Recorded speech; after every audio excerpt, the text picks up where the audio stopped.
Hello students, let us continue the second chapter from your supplementary reader textbook Vistas.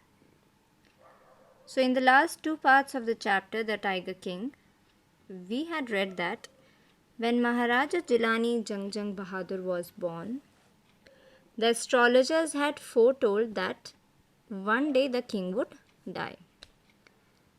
Now the 10-day-old Jilani Jangjang Bahadur started speaking suddenly. And he said to the astrologers that all those who are born would have to die one day, and it was a very natural event. So then the prince asked the astrologers to tell the manner of his death, as knowing the manner of his death held much importance. Now everyone who was present at that event was very much stunned, very much shocked, as an infant born just 10 days ago was talking and was asking such intelligent questions. So the chief astrologers told the prince that since he was born in the hour of the bulls and the bull and the tiger were enemies, so his death would come surely from a tiger.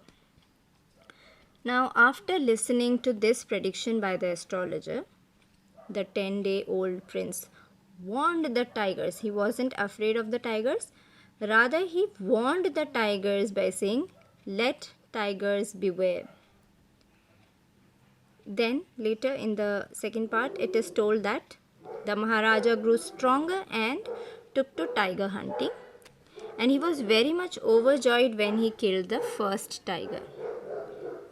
So, when he told about his first kill, his first tiger hunt, the chief astrologer, he informed the chief astrologer, and the chief astrologer told him that he may kill 99 tigers, but he must be careful with the 100th one. Okay. Now let us begin reading the third part of the chapter. From that day onwards, it was celebration time for all the tigers inhabiting Pratibandhapuram.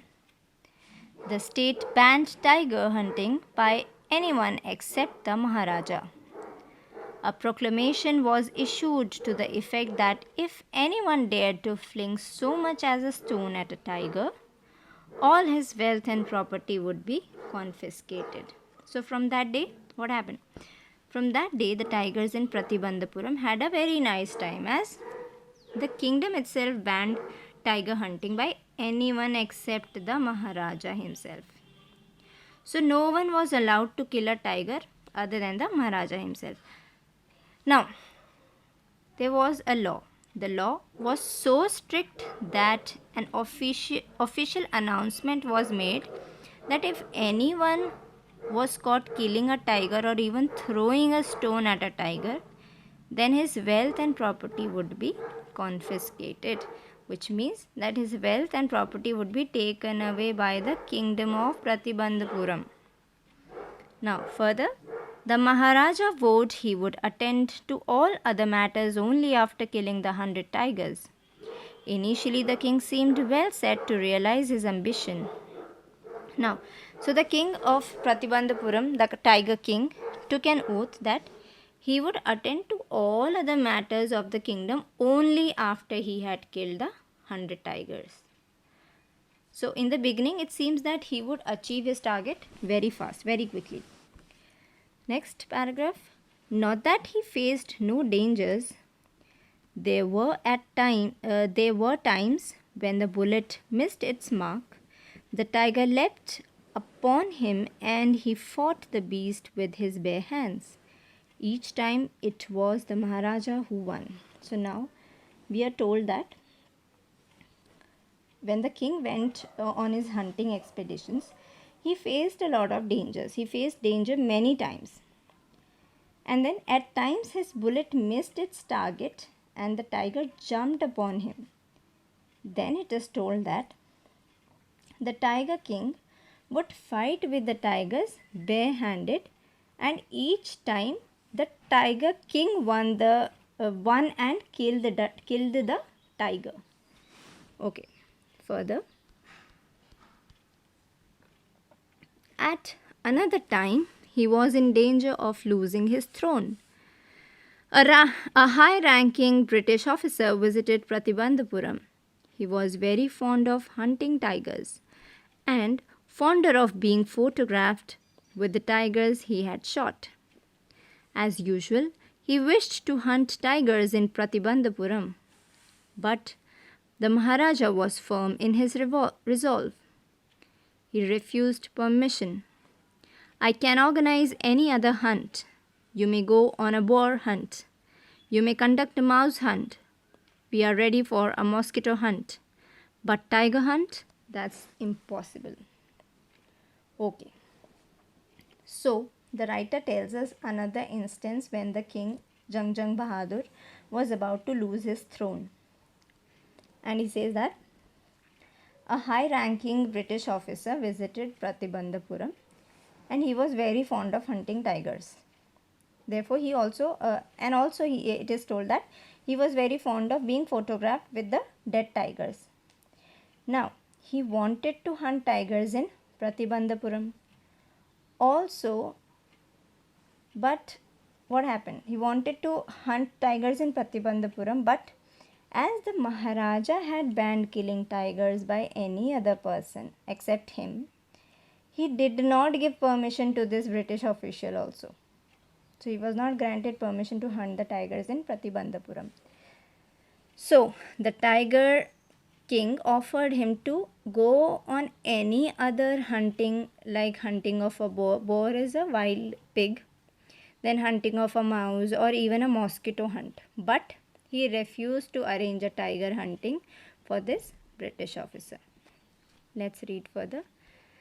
The British officer's secretary sent word to the Maharaja through the Diwan that the Durai himself did not have to kill the tiger. The Maharaja could do the actual killing. What was important to the Durai was a photograph of himself holding the gun and standing over the tiger's carcass. But the Maharaja would not agree even to this proposal. If he relented now, what would he do if other British officers turned up for tiger hunts? Now, this was a trouble. So the British official's secretary now arrived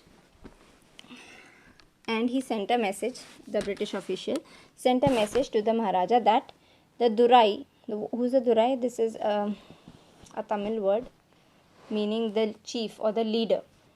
Okay. So the Durai, that is the British official himself, did not want to kill the tiger, he says. Okay. What he wanted? The king, he wanted that the king could kill the tiger. The British official only wanted to get himself photographed with the dead body of a tiger. Carcass is the dead body of an animal. So he just wanted a photograph of himself holding the gun and the tiger's body lying over there. But the king, Jang Bahadur, the king did not agree to this proposal also. He said that if he relaxed his decision and allowed all the officials to get himself photographed with a dead tiger, then the other British officers would also come to Pratibandhapuram in order to fulfill their wish of hunting a tiger. Okay, further. Because he prevented a British officer from fulfilling his desire, the Maharaja stood in danger of losing his kingdom itself. The Maharaja and the Diwan held deliberations over this issue. As a result, a telegram was dispatched forthwith to a famous British company of jewelers in Calcutta. Sent samples of expensive diamond rings of different designs. So what was done now by the king, by the tiger king?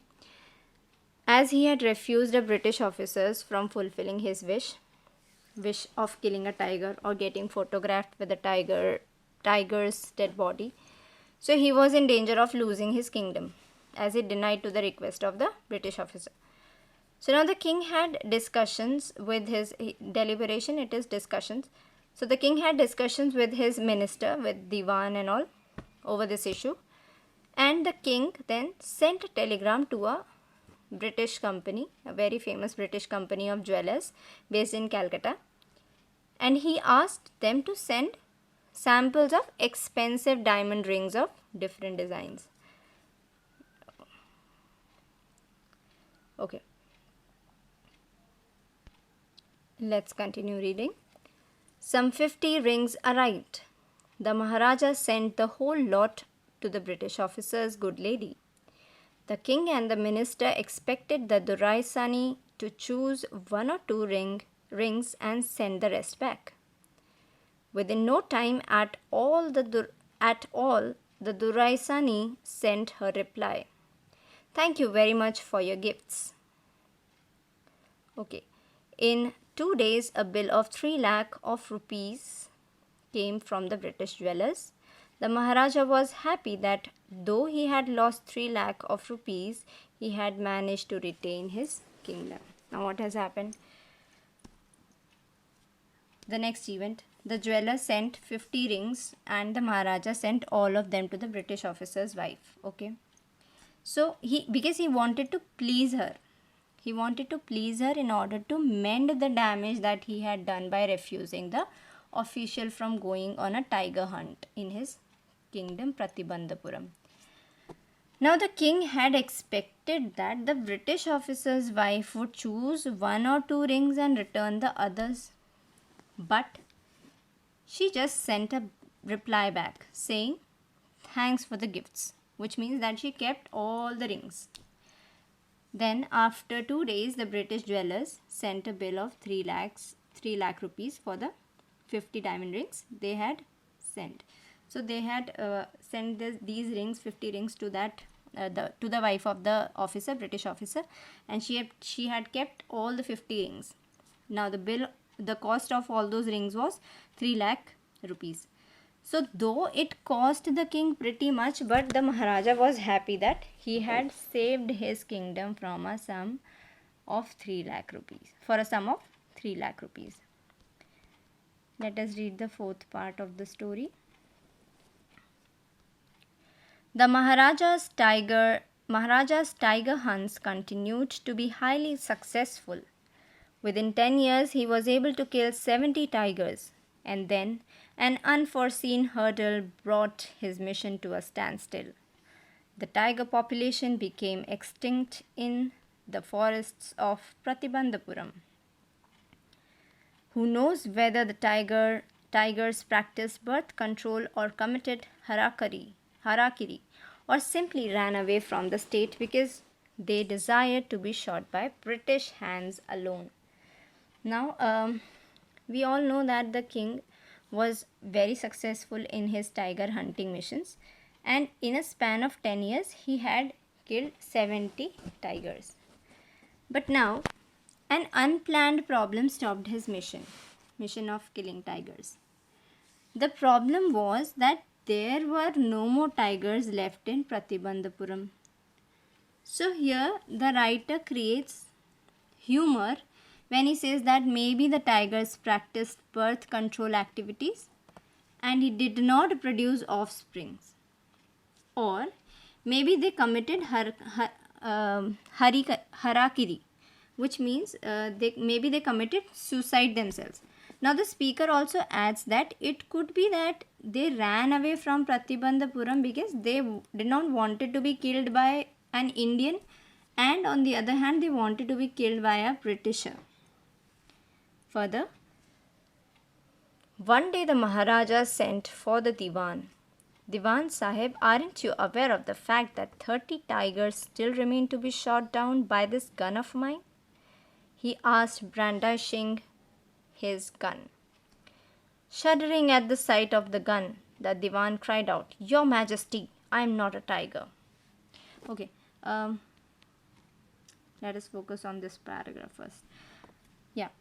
So what happened now? So it is told that to the readers that one day the king called his minister, the Diwan, and waved his gun towards him. Okay. He said that he was yet to kill 30 more tigers. Now the minister got scared and he was shuddering at the sight of the gun. And he says, Your Majesty, I am not a tiger. Which idiot would you call a tiger? No, and I am not a gun. Now, what he says? The king says, "You are neither tiger nor gun. Diwan Sahib, I summoned you here for a different purpose. I've decided to get married." Now, what has happened? Now, the minister was scared when he saw the gun, and he cried to the king that he was not a tiger, as he feared that the king might aim his gun at him. Now, the king said that he was not foolish, that he would mistake the minister, the diwan, as a tiger.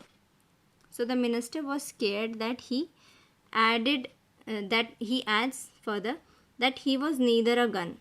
He also says that neither am I a tiger or neither am I a gun. So the king said to him that he knew that he was neither a tiger not a gun, but on the other hand, the king had summoned him, called the diwan for some other work. And what is the other work? He needed to inform him that the king wanted to get married. Now, it is funnier ahead. The diwan began to babble even more. "Your Majesty, I have 2 wives already. If I marry you..." "Don't talk nonsense. Why should I marry you? What I want is a tiger." "Your Majesty, please think it over. Your ancestors were married to the sword. If you like, marry the gun. A tiger king is more than enough for the state. It doesn't need a tiger queen as well." So the minister was so confused that he started babbling, means he started speaking something in a very silly manner, in a silly way. So the diwan said that he already had 2 wives, and if he married the king, then it would be his 3rd marriage, and that too with the king. Now, before the diwan could say so, the king interrupted the diwan and scolded him for speaking nonsense. He said that he had no reason to marry the diwan, and he did not want to marry the diwan, and he said that he wanted a tiger. So the writer here again is trying to create humor. He creates humor when he says that the minister told the king that he should think over his discussion. Minister is the diwan. Whenever I say the minister, it means the diwan. So the diwan adds that the king's ancestors were married to the sword, and so if he wanted, he could marry with the gun. Now the diwan was thinking that the king actually wanted to marry a tiger. If not the diwan, then he wanted to marry a tiger. So he mentions that earlier the ancestors married their sword, so he could also marry his gun, but not the tiger. So he says, but marrying a tiger and getting a tiger queen for the kingdom of Pratibandhapuram was not a good thought. And then later he adds up that a tiger king was enough for the state, and they did not need a tiger queen. Now further, the Maharaja gave a loud crack of laughter. "I am not thinking of marrying either a tiger or a gun, but a girl from the ranks of human beings. First, you may draw up statistics of tiger populations in the different native states. Next, you may investigate if there is a girl I can marry in the royal family of a state with a large tiger population." So all that the diwan spoke was very hilarious and had no sense. And the Maharaja started laughing after hearing to the diwan's words. Now the king said to the diwan that he did not want to marry either a tiger or a gun, but he wanted to marry a girl from some another kingdom. Okay, so he asked the diwan to make a list of all the kingdoms and the number of tigers those kingdoms had. Now basically his aim was to marry that girl in whose kingdom there were more number of tigers. Okay, so next the diwan was supposed to find out if there was a girl worth suitable marrying in the royal family of a state which had a large number of tigers. This was his main purpose, that he wanted to kill more tigers. So he decided to marry a girl. Okay, further, the diwan followed his orders. he found the right girl from a state which possessed a large number of tigers. Maharaja Jangjang Bahadur killed 5 or 6 tigers each time he visited his father-in-law. In this manner, 99 tiger skins adorned the walls of the reception hall in the Pratibandhapuram place. So finally, he found the girl, and the minister followed all the orders given by the Tiger King, and he found the right girl from a state which had a large number of tigers. So every time, it is told to us that every time when King Jangjang Bahadur visited his father-in-law's estate, he would kill 5 or 6 tigers in the kingdom. And in this manner, it is told that the king killed 99 tigers, and it is told that the skins of the tigers decorated the walls of the lobby hall of the Pratibandhapuram place. Let's read further. Let's come to the fifth part, the last part of this chapter. The Maharaja's anxiety reached a fever pitch when there remained just one tiger to achieve his tally of 100. He had this one thought during the day and the same dream at night. But this time the tiger farms had run dry even in his father-in-law's kingdom. It became impossible to locate tigers anywhere. Yet only one more was needed. If he could kill just that one single beast, the Maharaja would have no fears left. He could give up tiger hunting altogether. So, as the Maharaja had killed 99 tigers, he was to kill just one more to complete his total of 100 tigers. Now he became very anxious, very curious to kill that 100th tiger. So the narrator says that all through the day and night he kept on dreaming of killing the 100th tiger. Now the sad part was that the tiger population, even in the kingdom of his father-in-law, had almost come to an end. So he could not find a single tiger anywhere to be killed. Now the king was very desperate for one single tiger. That was the 100th tiger. Now he could not hunt, after which he would give up, and he had decided that after he would kill the 100th tiger, he would give up hunting, as he would not have to fear from the tigers any longer. Let us read ahead. But he had to be extremely careful with the last tiger. What had the late chief astrologer said? Even after killing 99 tigers, the Maharaja should beware of the 100th. True enough, the tiger was a savage beast after all. One had to be wary of it. But where was the 100th tiger to be found? It seemed easier to find tiger's milk than a live tiger. So, here in this paragraph, the king was reminded of the late astrologer's words that he was supposed to be very careful even with the 100th tiger that he hunted, and the king agreed that tigers were savage beasts, means that the tigers were uncontrolled animals, and so he had to be cautious of it. But he was not able to find the 100th tiger that he could kill. Now here the writer again creates humor by saying that it was easier to find tiger's milk in the kingdom rather than finding a live tiger.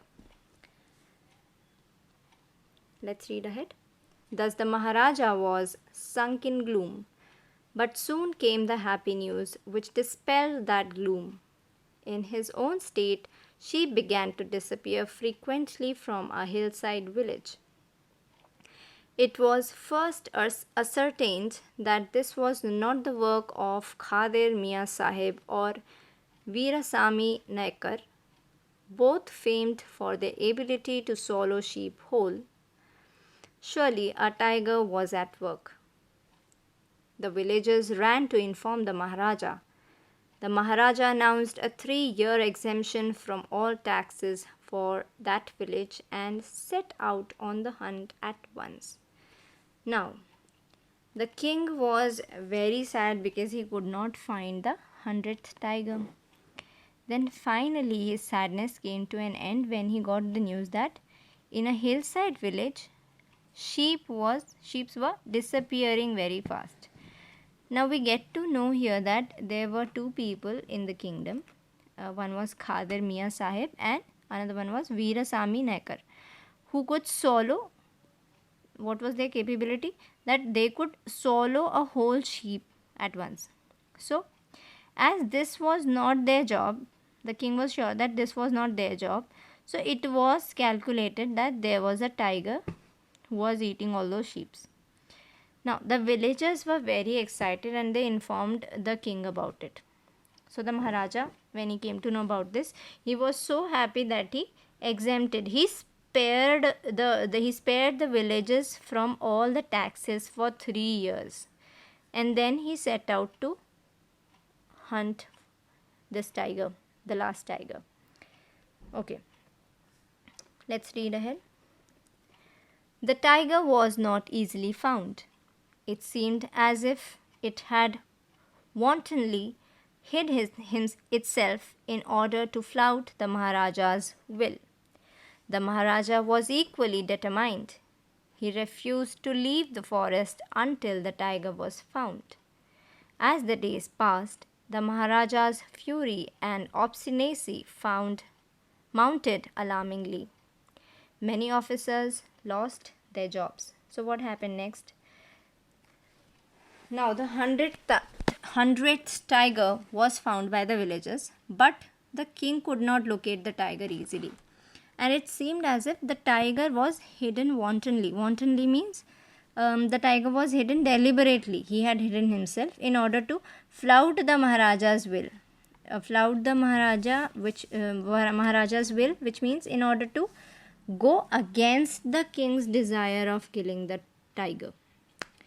Now, but the king was very determined. He did not leave the forest until he would find the tiger. Now, with the passing days, he became very angry and frustrated. Okay, the king was very angry because he could not find the remaining tiger, the 100th tiger. And still he was very firm to kill the tiger. Now, because of his anger and frustration, many officers were removed from their jobs in the kingdom because he was so frustrated and full of anger that he removed many officers from his kingdom. Okay, now one day, let's read ahead. One day when his rage was at its height, the Maharaja called the Diwan and ordered him to double the land tax forthwith. The people will become discontented, then our state too will fall a prey to the Indian National Congress. In that case, you may resign from your post, said the king. Now what happened? So one day, in his rage, in his fury, he called the Diwan and ordered him to immediately increase the land tax of the villagers to double the amount. So he felt that by doing this, the king felt that by doing this, by increasing the tax twice, the land tax to double, he felt that the people would become unhappy. Of course, that was very natural for the people of the village. And his kingdom, he thought that his kingdom would become a part of the Indian National Congress. So, by doing so, the minister, the Diwan, would also have to resign from his post. Okay. Now, this was the king's way of threatening the Diwan that if he isn't able to find the 100th tiger for the king, then the Diwan would have to face some unfavorable consequences. Now, the Diwan, let's come to the next paragraph. The Diwan went home convinced that if the Maharaja did not find the tiger soon, the results could be catastrophic. He felt life returning to him only when he saw the tiger which had been brought from the People's Park in Madras and kept hidden in his house. So the Diwan had realized that the king was very angry, and he thought that if the tiger was not found, the 100th tiger, if it is not found, that could lead to a lot of destruction. Okay. Now the Diwan found that 100th tiger, that tiger that had been brought from the People's Park in Madras. It was hidden in his house. He found that tiger which was brought from this People's Park, which is in Madras, and it was hidden in his house. And then that was the moment when he felt very much relieved, secure. Now, further, at midnight, when the town slept in peace, the Diwan and his aged wife dragged the tiger to the car and shoved it into the seat. Now, imagine the condition of the tiger, okay? That he was dragged by these two old aged people. Okay, so the Diwan himself drove the car straight to the forest where the Maharaja was hunting. When they reached the forest, the tiger launched its satyagraha and refused to get out of the car. The Diwan was thoroughly exhausted in his efforts to hold the beast out of the car and push it down to the ground. So the minister, along with his aged wife, pulled the tiger into his car when he found that the tiger was hidden in his house. He pulled the tiger into his car and drove the car straight to the forest where the Maharaja was hunting. Now, the tiger did not come out of the car, and the minister had a tough time pushing the tiger out of the car into the forest in front of the Maharaja. Now, next paragraph. On the following day, the same old tiger wandered into the Maharaja's presence and stood as if in humble supplication. Now, this is a humble supplication from the tiger. Master, what do you command of me? It was with boundless joy that the Maharaja took careful aim at the beast. The tiger fell in a crumpled heap. Now, the next day, what happened? The same tiger was spotted by the Maharaja. Now, here the narrator says that he's trying to create humor again. He says that the tiger stood in front of the tiger king as if in humble supplication, means that the tiger stood in front of the king and he stood in a way that it seemed as if he was pleading and praying for his own killing, the tiger. So we can make out that the condition of the tiger was very, weak. He was also maybe old and not well. Now the tiger king was very happy to see this 100th tiger, and he immediately aimed at the tiger, and soon the tiger fell down as if it had been shot dead by the king. Okay. Now the king was overjoyed to have killed the 100th tiger, and he was also happy that he had fulfilled his vow. Okay. Next paragraph. I have killed the 100th tiger. My vow has been fulfilled. The Maharaja was overcome with elation. Ordering the tiger to be brought to the capital in grand procession, the Maharaja hastened away in his car. Now the king was elated, very happy to have killed the 100th tiger, and he ordered that the tiger should be brought to the capital in a grand procession, in a way of a parade. Okay? And then the Maharaja went away in his car. Okay. Further, after the Maharaja left, the hunters went. Now this is a very important part of the chapter. So after the Maharaja left, the hunters went to take a closer look at the tiger. The tiger looked back at them, rolling its eyes in bafflement. The men realized that the tiger was not dead. The bullet had missed it. It had fainted from the shock of the bullet whizzing past. The hunters wondered what they should do. They decided that the Maharaja must not come to know that he had missed his target. If he did, they could lose their jobs. One of the hunters took aim from a distance of 1 foot and shot the tiger. This time he killed it without missing his mark. Now, what has happened? I told you, this is an important part of the story. So, after the king had left, the hunters then took a closer look at the tiger, and the tiger also looked them back. And they found out, the hunters, that the tiger was alive. Now, they realized, the hunters, that the king's bullet had missed the tiger, and the tiger had just fainted due to the shock as the bullet had passed close to it. Now the hunters were confused what to do with the tiger, and so they decided, one of them aimed at the tiger and shot it, because they were afraid that they might lose their job if the tiger king would come to know that the 100th tiger was still alive. Okay, so in that fear, in the fear of losing their jobs, they killed the tiger. And this time they ensured that the tiger was actually killed. Now, further, then as commanded by the king, the dead tiger was taken in procession through the town and buried. A tomb was erected over it.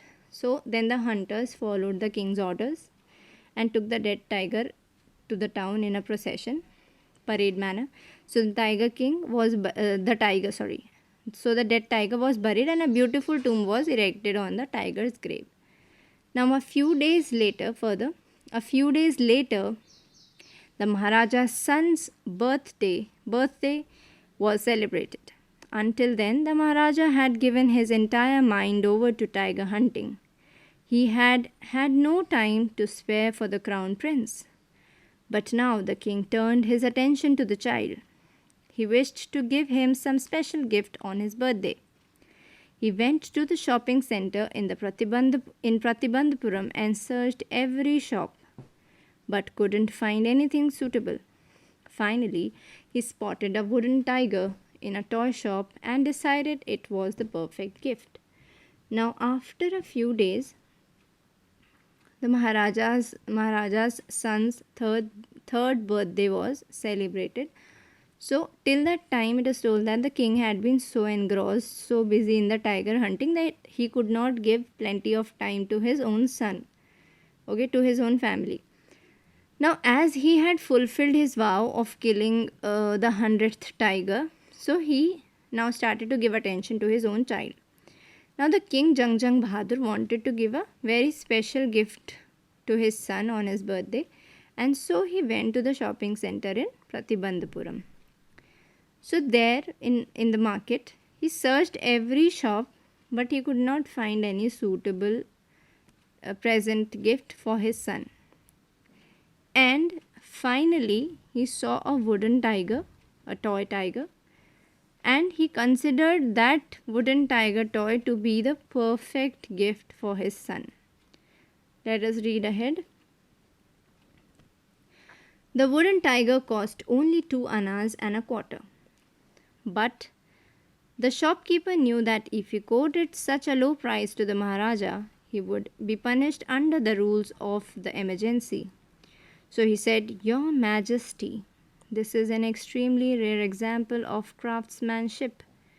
A bargain at 300 rupees. Okay, so finally, now we get to know that the wooden tiger cost only 2.25 annas, but annas, we know that it was a currency used in olden times. So the cost of the wooden tiger was 2.25 annas, but the shopkeeper knew that if he quoted such a low price to the king, then the king would punish him. Okay, so the shop owner started praising the wooden toy and told the king that the wooden tiger was a perfect example of craftsmanship, and that it cost a mere 300 rupees. Now the tiger king was very much happy. "Very good.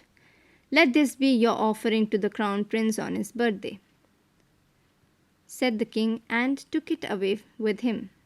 On that day, father and son played with that tiny little wooden tiger. It had been carved by an unskilled carpenter. Its surface was rough. Tiny slivers of wood stood up like quills all over it. One of those slivers pierced the Maharaja's right hand. He pulled it out with his left hand and continued to play with the prince. Now, what has happened? So, the king was very happy after getting a suitable gift for his son on his birthday, and he said that this was the shop owners. Now, he says to the shop owner only that okay, this tiger that he had selected for his son would be the shop owner's gift to the crown prince. Okay, so he actually didn't pay anything to the shopkeeper for the wooden tiger. Now, so the king and his son, later it is told that the king and his son played with the wooden tiger, and then we get the information that this wooden tiger which he had got for his son, it had been made by an unskilled carpenter, and it had tiny slivers, tiny shavings of wood which were pricking out of it. And then one of the shavings one of these slivers pierced the Maharaja's right hand. And what the Maharaja did, as we do, the Maharaja pulled it out and continued to play with the prince. Now, the next paragraph.